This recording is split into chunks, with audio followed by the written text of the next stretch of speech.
Assalamualaikum warahmatullahi wabarakatuh. Waalaikumsalam warahmatullahi wabarakatuh. Alhamdulillahirabbil alamin, nahmaduhu wa nasta'inuhu wa nastaghfiruh wa nastahdihi wa natubu ilaih wa na'udzu billahi min syururi anfusina wa min sayyiati a'malina. May yahdihillahu fala mudhillalah wa may yudlil falan tajida lahu waliyyan mursyida. Asyhadu an la ilaha illallah wahdahu la syarikalah wa asyhadu anna Muhammadan abduhu wa rasuluh. Allahumma salli wa sallim ala sayyidil mursalin wa ala alihi wa ashabihi ajma'in, amma ba'd. Puji syukur kehadirat Allah dengan melafalkan alhamdulillah. Salawat dan salam kita sampaikan kepada tauladan kita Nabi Agung Nabi besar Muhammad sallallahu alaihi wasallam. Hadirin kaum muslimin rahimakumullah. Tentu kita bersyukur kepada Allah karena diberikan kesempatan bisa bermuajahah di Masjid Al-Bai'ah ini, melanjutkan kajian kita, kajian tafsir Al-Quran. Kita masuk di surat Al-Fajr di ayat yang ke-17 ya. Allah Ta'ala di ayat ini berfirman, A'udzubillahi minasyaitonirrajim, Bismillahirrahmanirrahim, Kalla bal la tukrimunal yatim wa la tahadduna ala tu'amil miskin. Ayat 17, ayat 18, dua ayat yang sesungguhnya mungkin bagi kita hal yang biasa didengar ya. Ada orang yang tidak punya empati terhadap orang lain, baik yang orangnya memang butuh diperhatikan ataupun memang orang yang keseharian sebenarnya sudah berinteraksi dengan kita, seperti anak yatim yang disebut secara tegas dalam ayat ini, merupakan anak atau orang yang harus menjadi perhatian kita sebagai seorang muslim. Kenapa? Karena anak yatim itu kan sebagaimana definisi dalam ilmu fikih, dalam syariat Islam, mata abuhu walam yablugh, anak yang bapaknya mati, meninggal dan dia belum sampai umur baligh. Artinya kondisinya sangat memprihatinkan, sehingga dia butuh perhatian dari orang-orang yang ada di sekitarnya. Kenapa Allah Subhanahu wa Ta'ala dan Rasulnya akhirnya memberikan perhatian khusus pada mereka? Karena tadi ya, mereka punya keistimewaan di mata Allah Ta'ala dan di mata Rasulnya Muhammad sallallahu alaihi wasallam. Maka itu dalam beberapa kesempatan Rasul bahkan memberikan gambaran orang yang akrab dengan anak yatim ya, baik dengan anak yatim.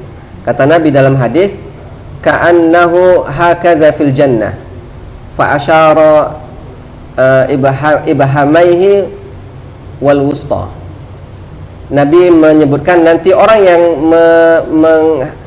mengurus ya, ana wa kafilul yatim, orang yang ngurus anak yatim itu, yang bantu anak yatim itu nanti di surga seperti ini. Nah, seperti ini. Bukan peace ini ya. Ini artinya Nabi dengan orang yang ngurus anak yatim itu begitu dekat. Tapi dalam riwayat disebut tidak langsung di dempetnya ini tidak, tapi ada sedikit jarak. Yang artinya apa? Artinya kedudukan kita sangat dekat dengan kedudukan Nabi saat di surga. Bayangkan, kita di surga di emperan nyoba ya Pak, sudah senang luar biasa. Iya. Apalagi kalau dekat yang surga yang diberikan kepada Rasulullah SAW. Tentu kan kalau bahasa kitanya lebih dari VVIP ya nak? Begitu istimewanya ya. Kenapa begitu istimewa orang ngurusi anak yatim ya, sangat baik dengan anak yatim? Karena ternyata orang yang tidak perhatian terhadap anak yatim, pada dasarnya mereka yang disebut dalam surat Al-Ma'un itu ara'aital ladzi yukadzibu biddin. Bahkan mereka seperti orang yang mendustakan agama. Kok bisa Pak Ustadz mendustakan agama? Rasanya kami tidak mungkin mendustakan agama. Betul kalau secara perkataan. Kalau kita diomongkan mendusta agama nggak mungkin. Kalau secara ngomong ya. Tapi secara perbuatan bisa terjadi. Di antaranya adalah ketika ada anak yatim yang seharusnya kita bantu, malah justru kita tidak baik terhadap mereka, atau bahkan menghardiknya. Kalau dalam di surah Al-Ma'un itu kan, alladzi yadu'ul yatim. Ya, fadzalikal ladzi yad'ul yatim. Mereka yang menghardik anak yatim. Menghardik itu bisa dengan perkataan, bisa dengan perbuatan, bisa dengan omongan yang menyakitkan atau bisa dengan perbuatan fisik, ya, begitu. Nah, yang semacam ini ternyata bisa terkategori orang yang mendustakan agama, walau tidak dengan perkataan tapi dengan perbuatan. Maka itu dalam hadis yang lain, ya, seperti yang dikutip oleh Al-Imam Ibnu Katsir dalam tafsir Al-Qur'anul Azim, ada riwayat menyebutkan khairu baitin fil muslimin al-yatim ayyuhsan ilaihi, atau kama qala Rasul. Sebaik-baik rumah orang muslim itu yang ada anak yatimnya dan dia berbuat baik kepada anak yatim tersebut. Wa syarru baitin fil muslimin, dan seburuk-buruk rumah seorang muslim itu ada anak yatim di dalamnya tapi mereka jahat terhadap anak yatim itu. Nah, jadi yang punya kesempatan baik terhadap anak yatim, ya, mau bantu mereka, maka jangan disia-siakan kesempatan emas untuk mendapatkan kedudukan yang tinggi bersama Rasul sallallahu alaihi wasallam di akhirat nanti. Baik, wala yahuddu ala tu'amil miskin di surat Al-Maun. Di surat ini juga sama hampir, ya, redaksi ayatnya, wala tahadduna ala tu'amil miskin. Juga mereka yang jangankan ini membantu, ngajak pun tidak mau, gitu ya. Kan ada orang yang sifatnya adalah dia kalau mau bantu secara materi agak berat. Mungkin karena kondisi ekonomi yang tidak terlalu bagus, ya, biasa-biasa saja. Tapi dia ada cara untuk membantu mereka yang membutuhkan dengan cara memotivasi yang lain, ya. Mungkin dengan cara memberikan informasi bahwa di sini nih tetangga kita ini ada yang membutuhkan, ya. Bagi yang punya silakan untuk dibantu. Dengan forward pesan, ya, pesan singkat misalkan tentang ada di antara kita yang memang perlu untuk segera ditolong begitu, ya. Kemudian diajak dan memotivasi sesama. Ada yang semacam itu, boleh dan bagus sesungguhnya, ya. Nah, tapi ada juga yang bantu dak galak, ya, ngajak dak galak, ngatoi iyo. Nah, ini yang jadi masalah, ya. Wong membantu malah dikatanya ria, ya, tidak ikhlas, ya.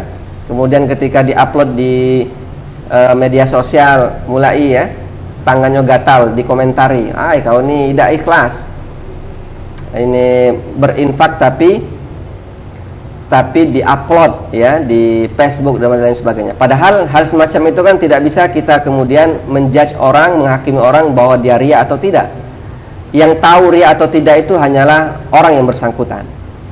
Maka yang semacam ini jangan sampai terjadi pada diri kita. Kalau tidak galak bantu Bapak Ibu, udah cukup, jadilah, ya.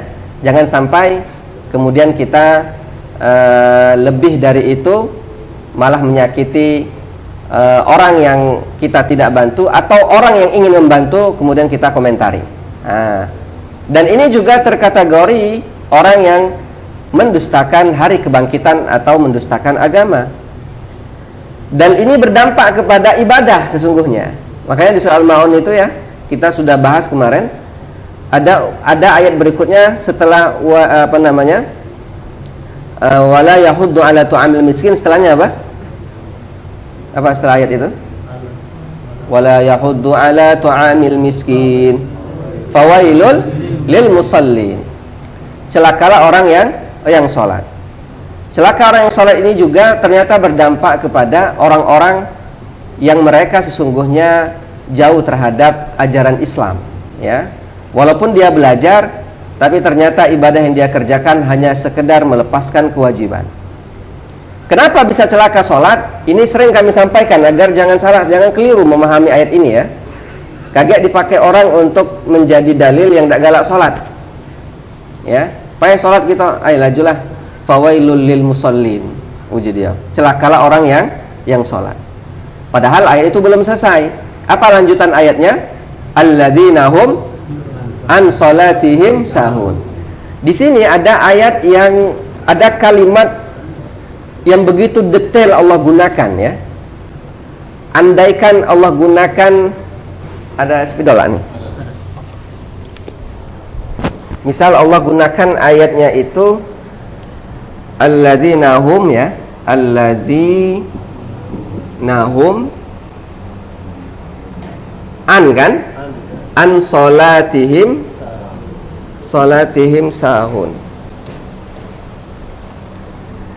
Andaikan an ini diganti fi, alladzina hum fi salatihim sahun, bahaya. Ya. Kenapa bahaya? Apa arti dulu ini? Alladzina hum an salatihim sahun apa artinya? Orang yang lalai dalam salatnya. Kalau diganti alladzina hum fi salatihim sahun, maka lalai dalam salat ini semua kita terkategori lalai dalam salat. Ya. Kalau menggunakan fi, makanya Allah tidak gunakan fi tapi menggunakan an. Biar yang dimaksud lalai dalam salat itu adalah terkait salatnya secara umum, bukan ketika dia melaksanakan proses dia dalam melaksanakan ibadah salatnya. Makanya menggunakan an. Contoh ya. Kalau Allah gunakan fi misalkan ya, alladzina hum fi salatihim sahun, maka orang yang ketika salat Allahu Akbar setelah baca Al-Fatihah, dia baca Al-Kafirun misal, bismillahirrahmanirrahim, qul ya ayyuhal kafirun wala antum abiduna ma'bud. Salah tak itu? Salah tak? Salah kan? Keliru ayatnya, salah baca. Atau ketika dia baca agak panjang dikit, bismillahirrahmanirrahim, wal fajr wa layalin 'ashr wasyaf'i wal watr. Diam. Ngapa diam? Lupa, ya kan? Nah, kesalahan baca dalam salat itu bisa terkategori orang yang lalai kalau Allah gunakan alladzina hum fi salatihim sahun. Tetapi Allah tidak gunakan fi ini, tapi Allah gunakan an, alladzina hum an salatihim sahun. Maka yang salah dalam bacaan salat tidak terkategori orang yang lalai dalam salat. Normal saja, ya, normal saja. Apalagi kalau yang memang hafalannya agak banyak, kan banyak yang disimpan di sini sehingga ada ayat-ayat yang mungkin sama, akhirnya dia lupa, gitu ya. Tapi ada jamaah yang ngomong, Pak Ustadz, tidak pernah aku lupa kalau baca surat-surat pendek. Mantap, ternyata dia cuma hafal kulhu, ya, Al-Kausar, Inna Atoina. Wajar, tidak pernah salah. Ya. Baik, termasuklah nanti misalkan lupa rokaat, ya, tidak terkategori orang yang lalai dalam sholat. Makanya beruntunglah ayat ini pakai an, bukan pakai fi, ya. Dan kesalahan dalam sholat itu normal dan manusiawi. Makanya ada syariat sujud sahwi, ya. Kita udah belajar sujud sahwi dilaksanakan sebelum salam terakhir. Dua kali sujud, bacaannya subhanaman la yanamu wa la yashu, ya. Atau lupa kunut dalam subuh dan seterusnya. Nah, itu juga ternyata di surat Al-Fajr kembali Allah mengingatkan bahwa ada orang yang ternyata punya sifat yang bisa saja dia terkategori orang yang mendustakan agama, yang terkoneksi dengan surat Al-Ma'un di ayat atau di surat sebelumnya. Baik. Kalla bal la tukrimunal yatim wa la tahadduna ala ta'amil miskin wa ta'kuluna at-turatha aklan lamma wa tuhibbunal mala hubban jamma. Berikutnya jemaah sekalian, sifat yang buruk ya yang ada pada manusia itu adalah ketika mereka terlalu mencintai dunia, dalam artian berlebihan terhadap dunia. Cinta dunia boleh, tapi terlalu cinta terhadap dunia itu yang tidak boleh. Kita kan hidup di dunia nih, bukan berarti dunia ini harus kita tinggalkan, tidak. Justru cari kebahagiaan dunia semaksimal yang kita mampu. Tapi catatan, jangan berlebihan. Kenapa jangan berlebihan? Karena itu akan berdampak kepada kita melupakan tujuan akhirat kita.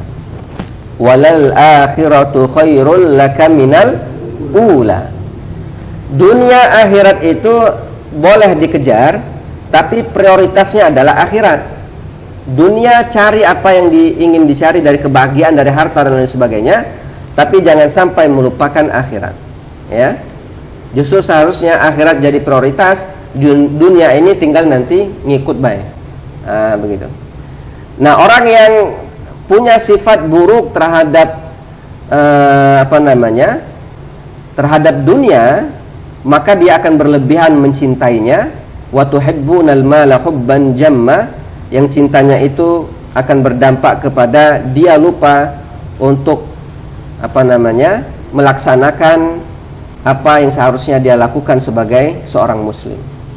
Baik, ayat 22, wa jaa rabbuka wal malaku saffan saffa, dan Tuhanmu datang dan malaikat berbaris-baris. Di sini sebenarnya ada unsur ini ya, ada unsur ilmu akidah. Kalau Bapak Ibu belajar tentang sifat-sifat Allah, maka kita akan hati-hati membaca ayat ini. Kenapa? Karena yang namanya datang itu seolah-olah sifatnya sama seperti makhluk. Dalam akidah kita, ini penting kami sampaikan, dalam akidah kita tidak boleh kita menyamakan sifat Allah dengan sifat makhluk dalam segala hal. Contoh ya, contoh nih, datang itu berarti kalau didefinisikan dengan kita sebagai makhluk, datang itu kan dari jauh kemudian mendekat, atau datang itu dari satu tempat ke tempat lain, itu kan datang. Berarti ada proses pergerakan. Kalau kita menggunakan misalkan kaki, kedatangan itu. Ada yang menggunakan kendaraan, ada yang menggunakan ini, itu, dan lain sebagainya. Tapi dalam memahami zat Allah, yang sepertinya kalau kita lihat secara makna sama seperti makhluk, maka ini harus kita maknai dengan makna yang tepat. Apa maknanya jadi datang di sini? Masuk datang di sini adalah datangnya rahmat Allah, datangnya kuasa Allah, datangnya pahala Allah, datangnya ganjaran Allah, bukan datangnya Allah secara fisik. Gitu ya. Sama seperti orang yang memahami Allah berada di atas langit. Nah, ini kalau tidak belajar mesti keliru ini. Kalau ditanya Allah di mana? Jawabannya di langit kan? Jawabannya di langit. Nah, ini jawaban yang keliru dalam hal akidah. Kenapa? Karena Allah itu ada, tidak bertempat. Kenapa tidak bertempat? Yang namanya Tuhan, kalau sudah bertempat berarti dia punya sifat yang namanya butuh terhadap tempat itu kan. Kalau dia berada di langit berarti butuh terhadap langit. Kalau sudah berada di langit nanti butuh ruangan, butuh waktu, butuh. Akhirnya kalimat butuh itu akan melekat pada zat Allah. Sedangkan butuh bukanlah sifat Tuhan, bukan sifat Allah. Yang namanya butuh itu adalah sifat makhluk. Kalau kita di mana Pak Sugeng? Di masjid.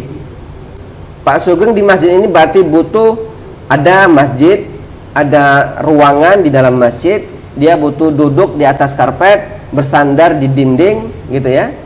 Butuh oksigen dan lain sebagainya. Kalau manusia oke, termasuk makhluk yang lain, ya betul. Tapi kalau untuk Allah tidak bisa. Makanya jangan sampai kita juga punya persepsi bahwa Allah itu beralamat di langit. Ya, nggak boleh. Apa? Nyari apa? Arti. RT. Oh. Ya, ini RT RW pula ya. Iya. Karena alamat di sana.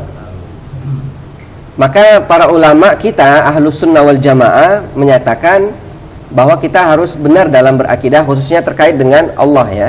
Nah, ini nanti Bapak Ibu harus belajar tentang akidah ini. Nggak boleh, Pak Ustadz dah jadilah itu bayang, nggak bisa ya. Karena kan ada pertanyaan biasanya, di mana Allah gitu ya. Di mana Allah?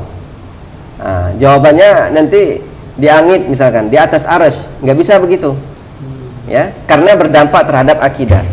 Dalam Al-Quran surat Al-Ikhlas kan dengan tegas Allah berfirman, Qul huwallahu ahad, Allahus somad. Allah tempat bergantung segala sesuatu. Artinya Allah tidak bergantung kepada segala sesuatu. Justru segala sesuatu lah yang bergantung kepada Allah. Nah, begitu ya. Jadi contoh di surat yang lain, Allah menyebut innallaha sami'un basir. Allah maha melihat dan maha mendengar. Kira-kira bayangan kita kalau begitu, Allah itu punya mata, punya telinga, ya kan? Bayangan kita begitu, karena Allah melihat, Allah mendengar. Nah, itulah yang perlu ilmu akidah untuk menjawab bagaimana Allah melihat, bagaimana Allah mendengar. Jawaban dalam ilmu akidah ya, begini caranya. Jawabannya adalah Allah mendengar, Allah melihat tidak seperti mendengar dan melihatnya makhluk yang menggunakan alat-alat tertentu. Kalau misalkan manusia melihat menggunakan mata, maka Allah tidak perlu alat apapun termasuk mata dalam melihat. Mata manusia kalau sudah menggunakan alat seperti bola mata, retina dan lain sebagainya, maka itu sudah terbatas. Mata kita kan kalau melihat sangat terbatas. Apalagi kalau tua kan agak kabur udah lihat, butuh kacamata dan seterusnya.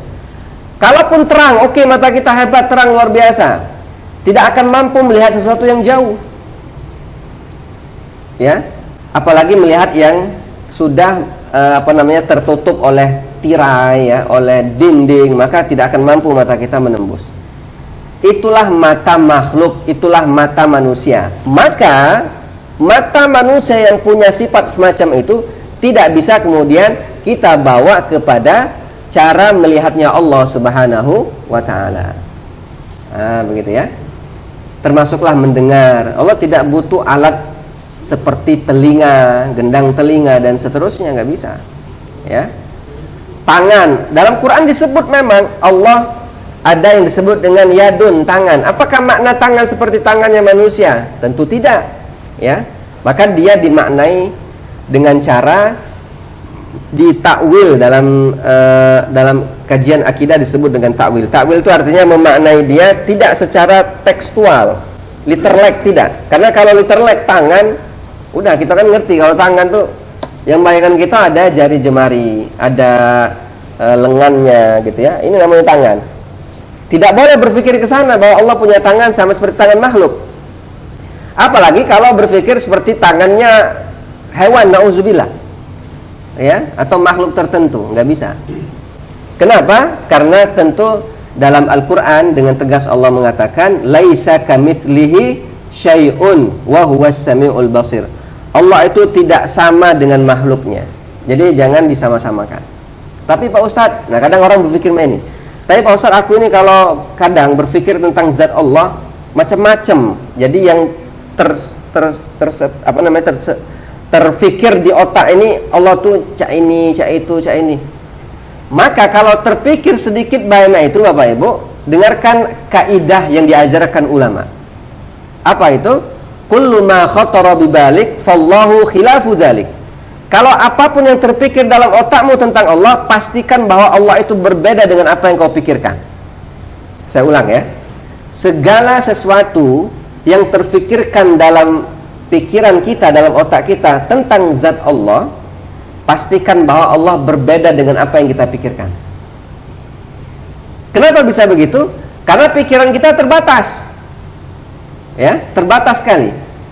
Kita ini Pak, mikirnya sesuai dengan apa yang kita baca, apa yang kita lihat, apa yang kita dengar, apa yang kita alami, apa yang kita rasakan. Itu yang terfikirkan. Ya. Padahal semua itu kan sangat-sangat terbatas. Contoh sederhana gini aja lah. Kita saat ada peristiwa Isra wal Mi'raj, ada yang kendaraan yang digunakan Nabi disebut dengan apa? Kendaraan yang dibawa Nabi Isra wal Mi'raj itu. Buraq ya. Nah, buraq itu apa Pak Sugeng? Gambaran wong lama tuh kudo, ada sayap, tapi ada betina mukanya. Muka. Ya betul. Jadi muka cewek cantik, ada sayap, tapi kudo. Itulah gambaran manusia tentang buraq, ya. Kenapa bisa kok ada seperti kuda kemudian punya sayap? Karena itu yang dipikirkan ketika Rasul SAW menjelaskan tentang buruk, ya. Saya tanya sekarang, kira-kira yang semacam itu makhluknya ada tidak di dunia ini? Mati. Kalau ada pacak kita yang tidak lemak, Iya. pacak terbang kemana-mana. Nah, gambaran kita ketika mendeskripsikan tentang hadis Nabi menjelaskan bahwa ada kendaraan yang punya sayap gitu ya. Kemudian dia kalau melangkah itu sejauh matanya memandang. Kemudian warnanya putih. Dia tidak terlalu tinggi seperti kuda dan tidak terlalu rendah seperti keledai. Keledai. Gitu, tengah-tengah. Jadi orang langsung berpikir, oh ini langsung ditulislah deskripsinya, bahkan digambar gitu. Muncullah tadi deskripsi yang disebutkan oleh Pak Sugeng. Itu terbatasnya kita, akhirnya keluarlah gambar itu. Padahal apakah benar semacam itu? Tentu tidak kan? Karena makhluk gaib itu ya hanya Allah Subhanahu wa taala yang tahu dan Rasulnya yang mengalami, yang mengendarai makhluk tersebut. Apalagi sudah wajah perempuan cantik. Kalau yang gambar itu wong Palembang, pasti gambar wajah itu seperti wanita cantik di Palembang. Kalau di Afrika wajahnya mungkin agak gelap sedikit seperti orang Afrika. Kalau orang Eropa putih, mungkinnya orang Cina agak sipit matanya. Tergantung dengan deskripsi orang yang memandang, melihat, membaca, ya, merasakan, dan itulah keterbatasan manusia dalam berpikir, ya, dalam menganalisa dan seterusnya. Nah, Allah Subhanahu wa taala, pikiran kita tidak akan sampai kepada zat Allah, pasti berbeda. Ya, makanya apa yang terpikir di otak kita itu pasti berbeda. Ya, pasti berbeda. Jawabannya laisa kamitslihi syai' wa huwas samiul basir. Allah itu berbeda dengan makhluknya. Maka ayat-ayat yang semacam di ayat 22 ini, kawan-kawan sekalian, perlu disikapi ya, perlu dengan cara yang baik, perlu dengan ilmu. Ya, jangan sembarangan kita memahami sifat-sifat Allah yang terlihat seperti sifatnya manusia, ya, seperti sifatnya makhluk, tapi maknanya tentu berbeda. Baik. Ayat 23, waji'a yauma idzin bi jahannam yauma idzi yatadzakkarul insanu wa anna lahu dzikra. Dan pada hari itu diperlihatkan neraka jahanam. Pada hari itu sadarlah manusia, tetapi tidak berguna lagi baginya kesadaran itu. Jadi Bapak Ibu yang kami hormati, ini pesan yang luar biasa yang Allah berikan. Artinya manusia ini terkadang kalau sudah berada pada titik dia sudah terlambat, barulah kesadaran itu muncul. Ya. Sadar itu Bapak Ibu tidak mesti harus menunggu saat sudah berada pada ujung. Apalagi kalau sudah kategori terlambat, udah selesai. Seperti yang di ayat 23 ini, manusia ketika sudah diperlihatkan neraka jahanam baru sadar, ya, baru nak bertaubat, tidak bisa lagi. Begitu. Maka sebenarnya batas orang itu kalau mau sadar adalah sebelum kematian datang menghampiri.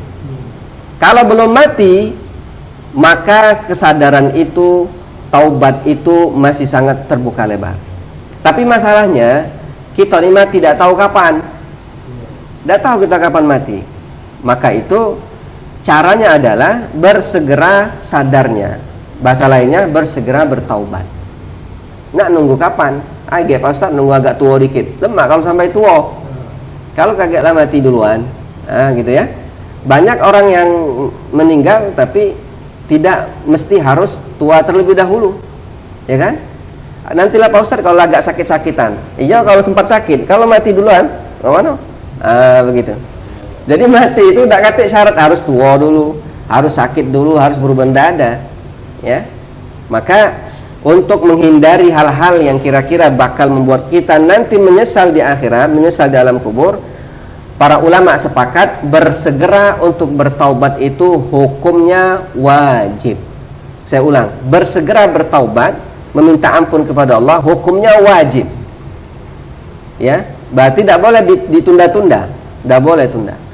Jangan nunda nanti pas tua Pak Ustaz. Nunda besok pun tidak boleh. Makanya Nabi itu kalau istighfar dalam sehari berapa kali? 100 kali. Nabi 100 kali istighfar. Tahu dah Nabi, surga lah pasti. Dosa lah pasti diampuni. Beliau orang yang menjadi penutup para nabi dan rasul, kekasih Allah, utusan Allah. Istighfar 100 kali. Minta ampun kepada Allah 100 kali. Bayangkan. Pertanyaannya, bagaimana dengan kita? Dalam sehari itu berapa kali kita minta ampun kepada Allah? Jangan-jangan kadang lupa kita istighfar ya, minta ampun kepada Allah. Seolah-olah kita nih dosanya dikit. Ini kadang kita lucu tapi sedih ya. Betul. Padahal ya kalau mau dilihat dosa rasanya ya banyak begitu ya, banyak sekali. Tapi kadang disuruh istighfar, suruh minta ampun, kita masih mau menunda-nunda, kaget.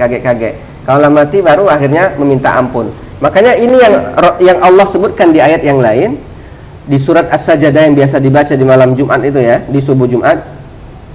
Walau tara idzil mujrimuna nakisu ru'usihim 'inda rabbihim rabbana absarna wa sami'na farji'na na'mal shalihan inna muqinun.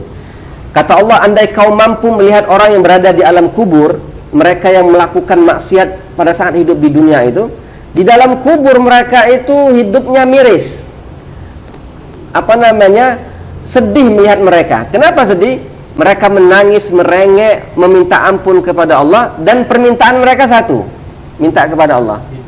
Nah, mereka minta balik ke dunia, dihidupkan sebentar saja jadilah. Sehari atau beberapa jam hidup dunia jadilah. Ngapa? Karena baru sadar tadi, ya, baru nak taubat. Kalau sudah dalam kubur Bapak Ibu tidak bisa. Kita kalau mati, sekali lagi, itu hanya mempertanggungjawabkan segala perbuatan kita, sekecil apapun. Faman ya'mal mithqala dzarratin khairan yara wa man ya'mal mithqala dzarratin syarran yara.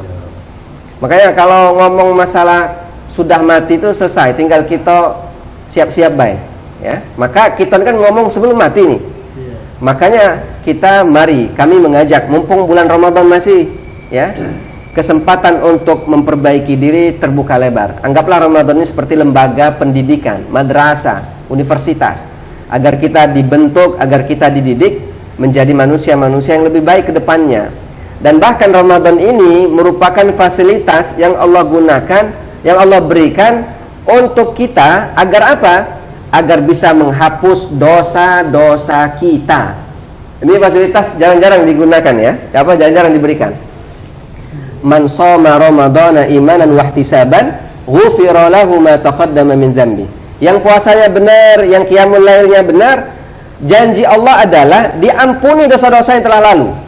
Wah, ini rugi kalau tidak. Makanya doa Nabi apa? Waktu tiba-tiba Nabi saat mau naik mimbar, pas naik tangga pertama tiba-tiba nyebut amin. Naik tangga kedua amin. Naik tangga ketiga amin lagi. Para sahabat yang dengar bertanya, ya Rasulullah, kenapa kau sebut sampai amin 3 kali? Ternyata kata Nabi, tadi malaikat Jibril datang menemui saya dan mengucapkan 3 doa. Dan di antara doa yang disebutkan Jibril adalah syaqiyun man adraka Ramadan fansalakha minhu walam yughfar lahu. Celakalah orang yang ketika diberikan kesempatan ketemu Ramadan dan setelah selesai Ramadan berakhir, namun dosanya tidak diampuni Allah Subhanahu wa taala. Amin kata Nabi. Bayangkan yang doa Jibril. Jibril ini siapa? Pemimpin malaikat, kepala pecongnya. Bayangkan yang doa. Yang mengaminkan manusia paling sempurna di muka bumi, Muhammad sallallahu alaihi wasallam. Udah tidak ragukan lagi bakal makbul doa nih. Kalau doa kita kan belum tentu makbul. Ini nggak Jibril yang doa, ngaminkan Rasulullah, lengkap ya tak? Kalau aku yang doa ngaminkan Pak Sugeng belum tentu dijawab. Tapi ini Jibril berdoa diaminkan oleh Nabi. Artinya orang yang ketika ketemu Ramadan dosanya tidak hilang, tidak habis, atau minimal berkurang lah, rugi luar biasa, bahkan celaka kata Jibril. Nauzubillah. Ya. Yang parah lagi kalau bukannya dosanya hilang, dosanya berkurang, justru dosa bertambah. Innalillahi wa inna ilaihi raji'un. Ramadan Pak, dosa bertambah. Kok bisa? Bagaimana kalau di luar Ramadan? Jadi Bapak Ibu yang kami hormati, di ayat 22 ini, 23 yang jelas ya.